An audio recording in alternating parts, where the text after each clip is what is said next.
Hello guys, welcome to Powerline. I'm your host Skyknight, and today I'm bringing you sort of a dual deck.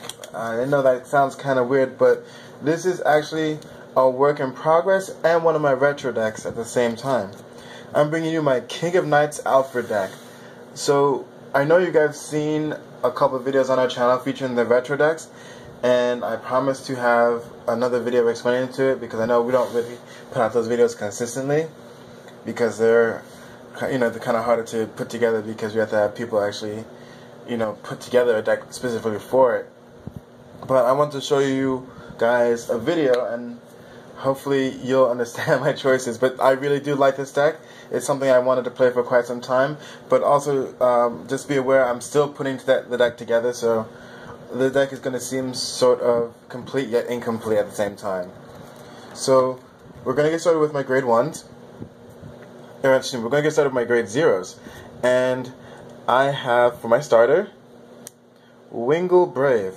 Now, the reason why I chose Wingle Brave is because most of my grade 2 lineup and my grade 1s have Blaster in it. And I figured it'd be an easy card just to use to get off T-Grab a certain card that I need. And Wingle Brave is a great starter for my retro deck when I have it in play. So when I'm playing it for my videos, so it's just a great starter to have, especially if I need to have Blaster Blade in the soul, and you'll see why. My alternate starter though, because I run them both in the deck, because there's no reason for me not to, is Guidepost Sage Elrond. So when I'm in the end, I'm gonna have Alfred on Vanguard anyway. So Elrond's actually a good choice if I want to switch it up, to switch up my game whenever I need to. So the ability to go grab a grade 1, a grade 2 or less Royal Paladin from my deck and just call it to the field is actually extremely helpful. So he's more versatile, and with I can call anything, and Wingle Brave enables me to just get the Blaster Blade that I need in my soul for when I have my retro battles. So next, for the trigger lineup, guys, I run a standard set. I run 4 Margles because they go into the soul and draw triggers a draw. I run 8 critical triggers, and I run 4 heals. Now I've been messing with this deck a lot and trying to figure out the right cards.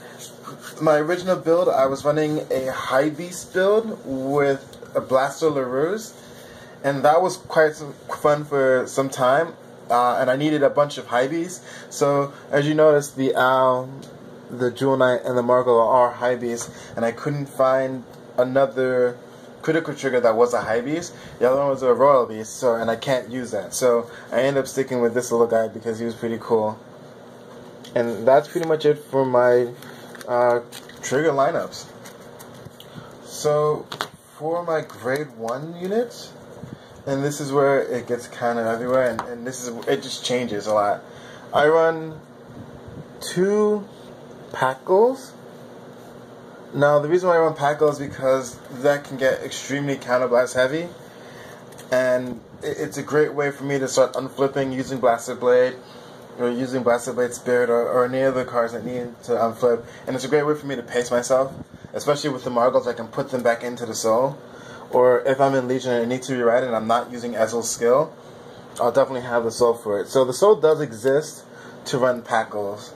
I just have to play smart and around it. Next, I run 4 Assaults. Now you can say, hey Skyknight, since you're having counterblast issues, why aren't you running the new unflipper for Royal Paladins? And again, this deck is still a work in progress to get all the pieces, but also it's a retro deck that I can switch up on the fly. So I thought for retro reasons, Assault would be perfect because she's the OG perfect guard. But I will end up getting the unflippers.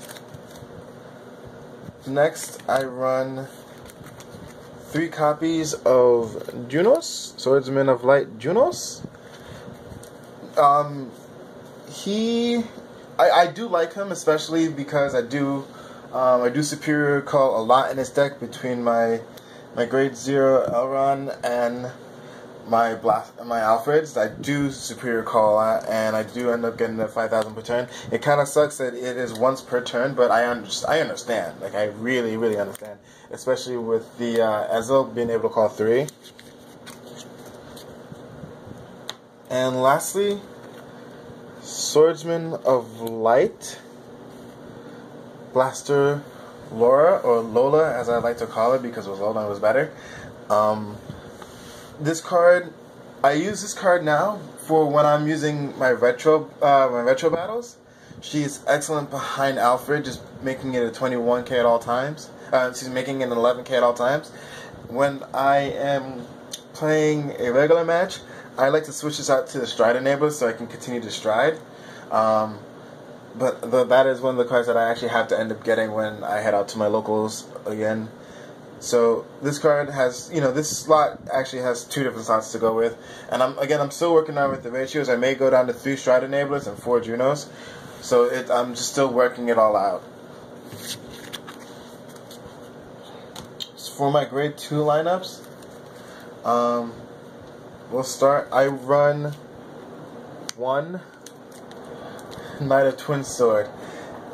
The reason why it's one Knight of Twin Sword is because I didn't have a 4th Blaster Blade Spirit, in which you'll see. I'm also to show you right now since I'm talking about it. I run 3 Blaster Blade Spirits. Now I didn't have a chance to convert this deck back over. I did a retro battle a couple of days before, and it just was sitting here. So I don't have a 4th Blaster Blade Spirit, which is what I want to run in the deck. But I do run a random ratio of the Knight of Twin Swords when I'm playing a regular game. And I apologize ahead of time if it just seems confusing between the numbers, but the deck stays like this most of the time, and I just play however it is. But I love giving myself options to switch this around. So I do play 1 in my retro deck and 3 of these because it's just easy to call, and it really just counts as 2 when I do call the Blaster Blade Spirits out. I run 4 Blaster Blades because being able to either retire in the front or retire anything is actually really good, and I usually want him on my Vanguard into the soul because it helps with a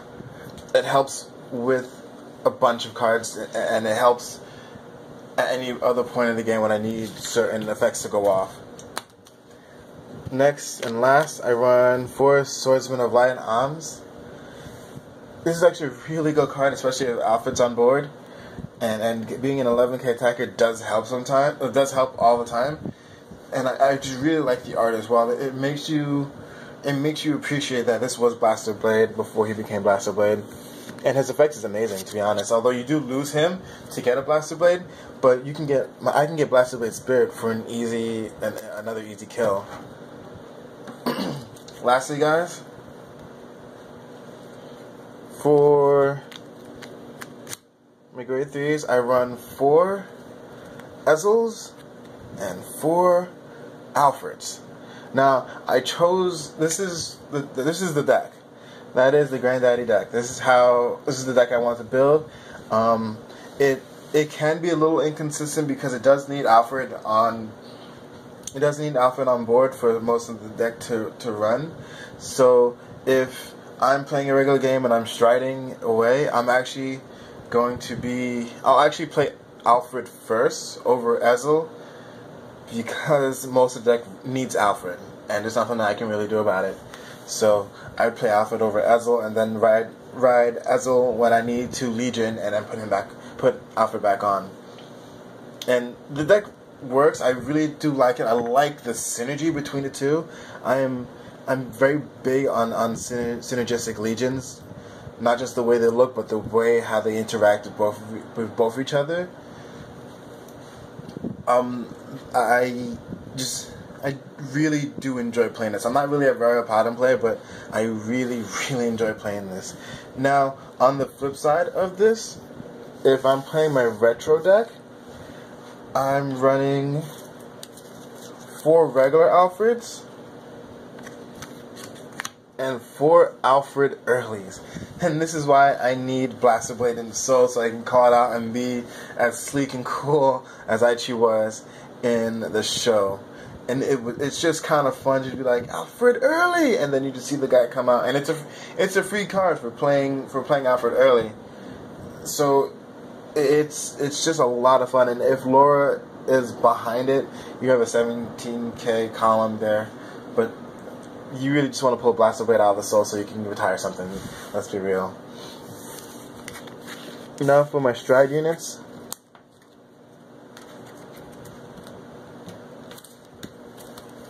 So my stride zone is a little bit in disarray because, again, this is still a work in progress. So I start out with 4 Madu.